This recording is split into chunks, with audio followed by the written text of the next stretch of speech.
Today, the MountainStar Sports Group, as we continue to examine sports in our pandemic times. Two very different outlooks in one organization. Even as Major League Baseball edges closer to a return, it's the exact opposite from minor league baseball, as we speak to Chihuahuas General Manager Brad Taylor. But for El Paso Locomotive FC and head coach Mark Lowry, it's a very different tale indeed. I'm Duke Keith, and this is El Paso Townsquare. Brad Taylor, the general manager of the El Paso Chihuahuas. How are you? I am doing fine, and hopefully you and yours are doing well. I know so much has to do for minor league baseball's future. It's all tied in with the major leaguers and what the players and the ownership decide to work out. And right now they are at a total standstill, an impasse. And one of the saddest things is how that is affecting minor league baseball, affiliated, if not non-affiliated. Guys there's really no clue as to how things are going to go for you. And it's so dependent on what the major leaguers choose to do. First of all, just for you, it's just got to be a tough position. Yeah, this has been, by anybody's measurement, right, a very unusual year since March. No lie. And safety's got to be first for everybody, right? We want to get everybody healthy, hopefully get this virus out of our lives and get back to whatever normal looks like. But, as the AAA affiliate for a major league team, the San Diego Padres, all of our players are signed, paid employees of the Padres. And until Major League Baseball can get together what they're going to do and how they can safely do it, it kind of leaves us sitting here thinking, where are we in this equation?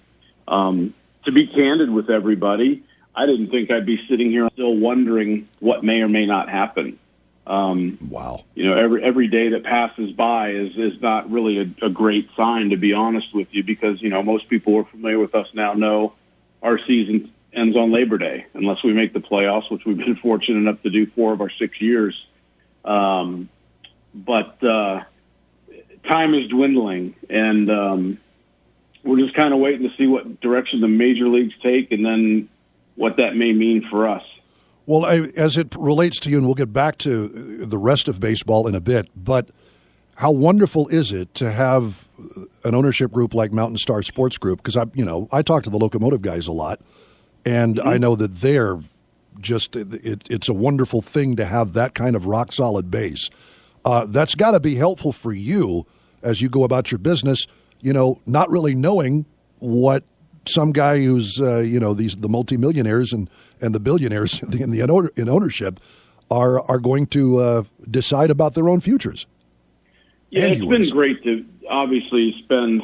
I can't believe it's already been 7 years that I've been here working for the Hunts and the Fosters, and they're amazing. If every owner could be like them, wow, man, would our industry just be amazing? But they've encouraged us to continue to work from home, but be connected. And we've been in touch with all of our season seat holders, our suite holders, our corporate partners to maintain relationships. And I think they are wise enough to see that, one, we're fortunate enough to weather this storm this year. And we don't want to go backwards on anything. We've spent 6 years, 6 seasons creating, I think, great momentum by a town that has embraced us beyond our wildest dreams. And we don't want to lose that, even if a season happens to be lost.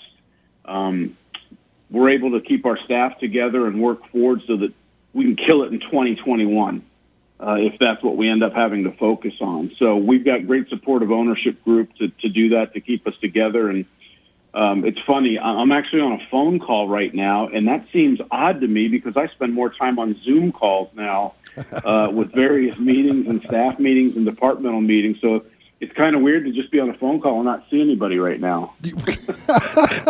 That's a little different. I guess, the world is moving to Zoom. Maybe we could work something out with radio, but yeah, we're strictly the audio medium. So it's wonderful to have Brad Taylor, the general manager of El Paso Chihuahuas baseball, with us and with you today. I thought it was very nice to see guys like David Price paying $1,000 to every minor league player in the Dodgers system. That's the report, because obviously there's some guys who don't, There's some dudes that have major league contracts, but it wind up in, AA for rehab or AAA or whatever. And then there are guys that don't, and plenty of guys that don't. David Price doing a really wonderful thing for his, honestly, his teammates. It's awesome to see a guy that's had arguably great success in the big leagues, right? Yeah. Support guys in his own organization that maybe haven't gotten that success yet, and he wants to help keep them on track to have that success. Part of the thing with these players, and I've been doing this for 26 years, their window is small. They don't get to work as a player until they're 65 or 70, and they decide to retire. Right. Often retirement's decided for them when they're physically no longer able to be at the peak of their game, and that doesn't happen when they're in their 60s. Yeah. For some of these guys, it happens in their 20s or their 30s, and times like this are really tough for these minor league guys that have put their life into working towards this moment only to have it stalled. And for some guys, especially at the AAA level, these years are critical to their career path. Does it continue? Do other guys that are younger than them move up? Could they replace them? So it's a tough time. And to know that you have the support of somebody as successful as David Price has been, it's got to be a cool feeling for those guys in that Dodgers system to feel that from somebody in the big leagues. It is tremendous. And speaking with Brad Taylor, general manager of the El Paso Chihuahuas, and I know that, a lot of people associate the Chihuahuas with some of the stuff you do off the field, but you're very much a baseball guy. I think I remember seeing you come to the park and you just finished coaching little leaguers, correct? I mean, you're involved with your kids' baseball and some other teams around the area. You're very much a baseball guy. I mean, how much has this affected you personally outside of your job? It's funny you ask that. I think, one, I love my job. I am so fortunate to be able to do what I do for a living, to be around a ballpark and the business that surrounds baseball. But one of the things I was telling my wife just last week that I've really missed is coaching the kids. I love being around these kids and watching them have those aha, get it moments when you've been teaching them, and then finally they execute it, and you see them light up because they did something they've been working towards for so long. Right. And we've lost that. We were supposed to start playing for all these youth league kids across El Paso like mid to late March. That didn't happen. Ironically, this would have been the week, I think the Southwest Baseball League, where my kids play, would have had playoffs this week. Wow. And now we're all hoping we can get together in August and maybe have a fall season. But it really did remind me the joy of the game at the most pure level when you're literally just teaching young kids how to be great teammates to each other. And look, if you don't get a hit when you go up there, it's not the end of the world. You're going to get to have another at bat. No one's going to remember it tomorrow. And to just teach them to move forward and continue to work for something they want. I miss that, and being around the kids and being able to high-five them when they do something fun. And honestly, then when I go to the big ballpark and I'm around the guys that get paid to do it, you see how much they're still kids at heart, too, when they do something good and they high-five each other. And it's tough to miss the emotion that those team sports bring out in all of us, whether we're players, executives, or fans. Sure. And frankly, that's why I'm glad also with my role in MountainStar that we at least get to have soccer coming back July 11th on or about so that we can do something there. That's going to be exciting to see. That is true. I know that you're involved entirely with MountainStar Sports Group as well as the El Paso Chihuahuas and the baseball side. And it will be fun to have a team sport back regardless of what it is at Southwest University Park.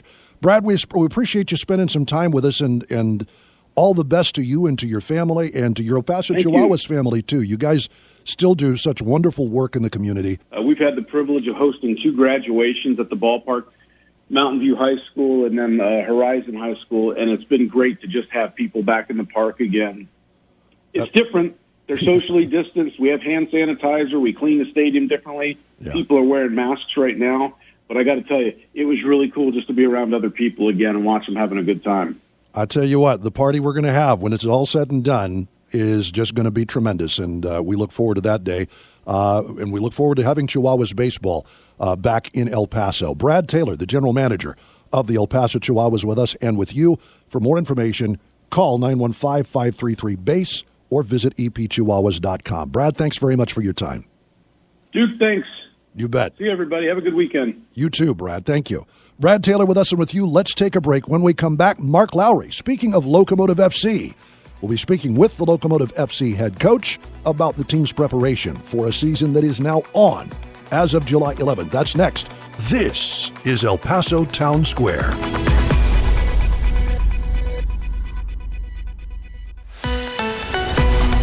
Welcome back to El Paso Townsquare as we continue our look at MountainStar Sports Group. Though the picture is not rosy for the return of minor league baseball, USL Championship soccer looks to be back at Southwest University Park within the month. And joining us is El Paso Locomotive FC head coach Mark Lowry. We do know that there will be USL Championship soccer played in 2020, and that has to make you very, very happy, Coach. Yeah, it does, Duke, and thanks for having me back on the show. We're excited over here. Like you said, there's a lot of questions still to be answered. But at this stage, those questions seem really unimportant because we've been without soccer for so long. I think we'd travel anywhere and play against anybody at this point. So we're just excited. Well, I know personally, just in speaking with some of the folks around the organization and some of the team from time to time, your bunch remains a pretty fired up bunch, and it has been that way through the lockdown, so to speak, or quarantine. They've been staying fit, they've been staying ready, and now that you guys have team drills going on, you get a month to prepare. That is, in your address to the media last week, you were saying that's pretty much what you wanted, about a month of training camp, and then on to the season. That's what you're getting. Obviously there's some rust, but I mean, how has the attitude been from the players coming back? It's been great. I think we pride ourselves, and not just on the team, but I think throughout the whole, MountainStar Sports Group organization, we pride ourselves on having quality people. And when I came in, just over a year ago now, I wanted to follow that suit and make sure that we have quality people on the field. Not just quality players, but quality people. So when we go through times like this where, there's obstacles in the way and things are happening, these group of guys, they remain positive, they remain professional. They keep working hard in their, even when they were stuck at home and when we couldn't train, they hit every workout at the right tempo, the right intensity. The measurements were always good. So, we got great guys and we have a great club. And I think the guys know that now. We've been through a lot together in just the short time we've been a club the last year and a half. And I think through those times, the whole team has realized that, we're very lucky to be part of an organization like this. And that in itself motivates you or keeps you motivated, I should say, when times are tough and you're going through those down moments to stay positive. And the guys look healthy. They look great. The intensity is good. The enthusiasm is good. And, I was always looking forward to this season. I thought we were putting a really strong team on the field this year, building on the success of last year. So, that excitement, that enthusiasm is still there. And that's been the incredible thing is through the quarantine, through guys having to say they've all stayed here.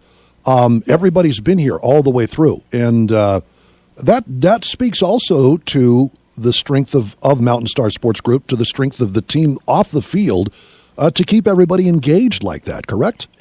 Absolutely. And it goes down to understanding and knowing what you're part of here. You're part of something bigger than yourself. And that just breeds loyalty. And I think the guys, the players, my staff, myself, see that in the club. And that makes us want to work hard. It makes us want to stick around and see this through and not turn our back or get negative on things. It's just a great place to be right now. And hopefully sooner rather than later, we can get back to normal. And that means playing, but that also means, just society in general. We can get over this thing and beat it and come out the other side. And El Paso was always a great place to be. It's on the up and up of the club, the city, and we really feel that, and we can't wait to be part of that, the next few years. Well, it's wonderful to see, and as a matter of fact, we just got off the phone before we spoke to you with Brad Taylor, the general manager of the Chihuahuas, and he was just looking forward to having some form of organized sporting activity at Southwest University Park. Sadly, Major League Baseball and Minor League Baseball, they have a lot of stuff to work on, and it might be that you have that park exclusively to yourself this year. but I know that El Paso is very much looking forward to having something going on. And live sports is always such a wonderful. Sometimes it's not even a distraction. Sometimes it's something that can really galvanize and carry a community. And you guys get to be a part of that. Yeah, that's right. And, Brad, as the general manager and vice president of MountainStar Sports Group and the Chihuahuas, specifically his day-to-day work with the Chihuahuas, Andrew and Alan and the leadership group, we're all one family. And I've said in meetings before, and we hear this all the time, when Chihuahuas win, the Locomotive win. When Locomotive win, Chihuahuas win. And, if we're the team that gets to play this year because logistically it's just easier to get soccer on the field as opposed to baseball, then we got to represent the whole club and win for the Chihuahuas and win for the Locomotive. And like I said, next year, 2021, if everyone's back to normal and with the ballpark's full every other week, whether it's with baseball or soccer, that's just a beautiful thing. I love going to baseball games as much as I love going to soccer games in many ways. For me, it's a bit of an escape, and I'm sure they feel the same.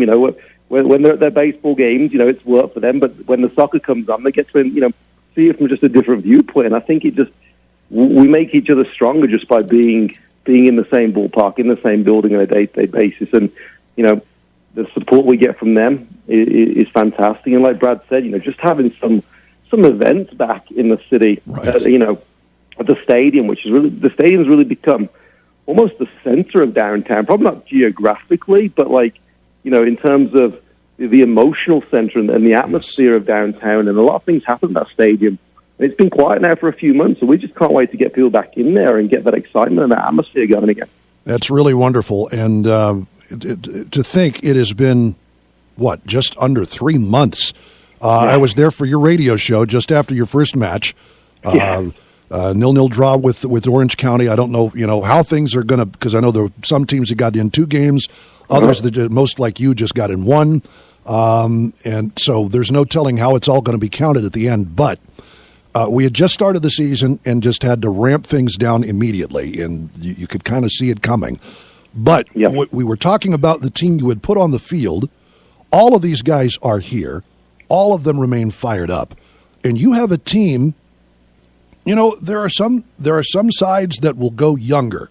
Obviously, the MLS 2 sides. They've got a lot of youth players. And so focus might be an issue. You have some more veteran talent on the field. You went and bolstered that veteran talent. In circumstances like this, that also has to carry you forward, doesn't it? It does. Experienced players have just been through more things, whether it's ups and downs, that just comes with playing professional sports, and that experience makes them stronger mentally to help us kind of get through these moments. Because, we're all in a unique situation here, and you fall back on that experience, when you're up against something that you've never really seen before, or you're having to prepare for something that you've never really been through before. That experience really helps you. It gives you confidence and always brings a calmness to the situation that, we're going to be okay, because you look around the room and you see guys that have been there and done it in different countries at different levels and have won trophies and won things. And I said all along, we're here to try and win. We want to develop players. We love the homegrown talent of the Chapa Herreras and those guys that have come onto the scene and shown what they're capable of and can open up doors for other young El Pasoans to step in the professional game. That's brilliant. But really, in many ways, that's the bonus stuff, right? Yeah. Well, we're here to try and win. And if that means getting players from France, if that means bringing players from Mexico, and all around the world, that's what we're here to do. I think our ownership group is just too invested in this. Our ownership group loves this city and this club too much to not be successful, and we owe it to them and the support we get. And then the city itself, El Paso deserves winning sports franchise, and the Chihuahuas have set the standard for that. The Chihuahuas have been successful almost every year they've been playing baseball, and it's our job to try and replicate that. And every time we step on the field is to try and win. And so, like I said, Duke, that means getting experienced players, and I think you do stand more of you do increase your chance of winning with experienced players. I think there's a consistency there that goes with that, and that's what we're going to do. Mark Lowry, the head coach of Locomotive FC, and would you describe? Are you the technical director as well, pretty much? Yeah, that's part of my job as well. To take care of a lot of the admin stuff in terms of the recruitment of players and those pathways and projections and part of, helping Bob with the academy and the young players, and that's all part of it. And then that's one thing we do here. We all kind of have each other's backs and get involved and support each other in all the departments.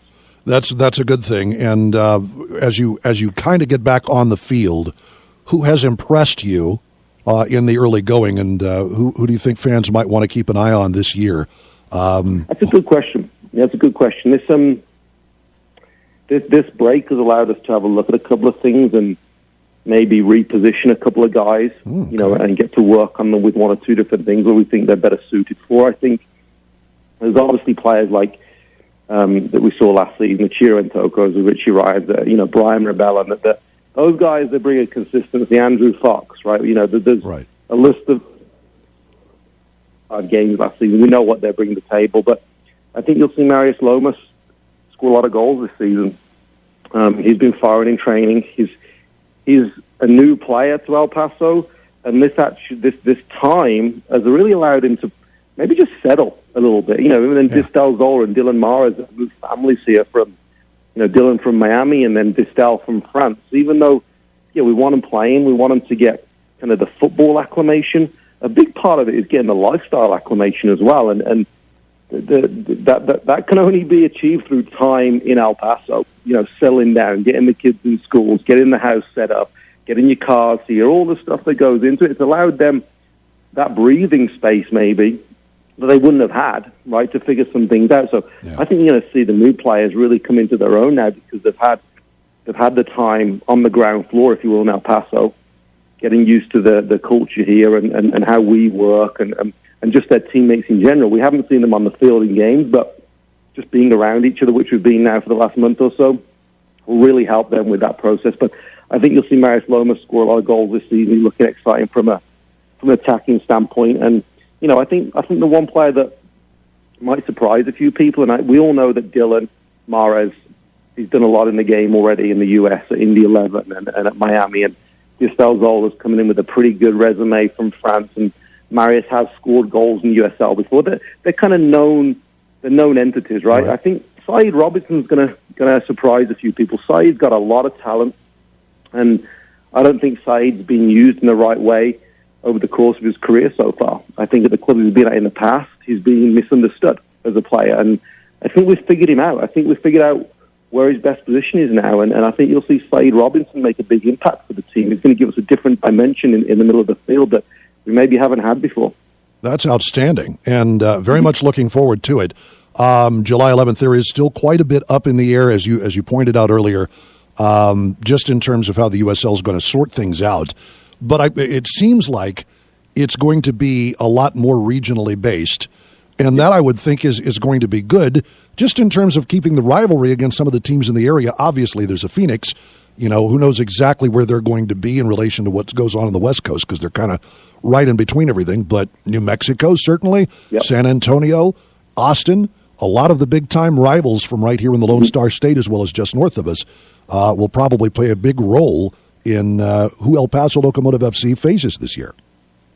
Yeah. The more regionalized concept makes things a little bit easier for this season. Obviously, a lot of things are going to be more challenging this year. So having a more regional league makes travel a little bit less expensive, a little bit easier to get to places. You can maybe you can squeeze more games in when there's less travel, right? So all those things make a lot of sense from just a logistical, perspective. And I think from a fan perspective and a player perspective, those games are more exciting. So you know what? Look, we've already lost a few months of the season. Why not pack it now with some exciting games that guys and the players and fans can get excited about and get teams kind of going at it and back on the field, kind of duking it out. And that's what the game's all about. So we have to play the Phoenixes and the New Mexicos 4 or 5 times each. Hey, bring it on. We want to do that. We just want to play the best games we can possibly play and make the most of this season. Outstanding. Mark Lowry, head coach of Locomotive FC. We're very much looking for, I think El Paso's looking forward to seeing this whole team come back. And Mark, we certainly appreciate your time today. No, thank you. It's always a pleasure. Thank you. Our thanks to El Paso Locomotive FC head coach Mark Lowry, as well as to Chihuahuas general manager Brad Taylor for joining us today. And here's looking forward to speaking to you next week. For El Paso Townsquare, I'm Duke Keith. So long, everybody.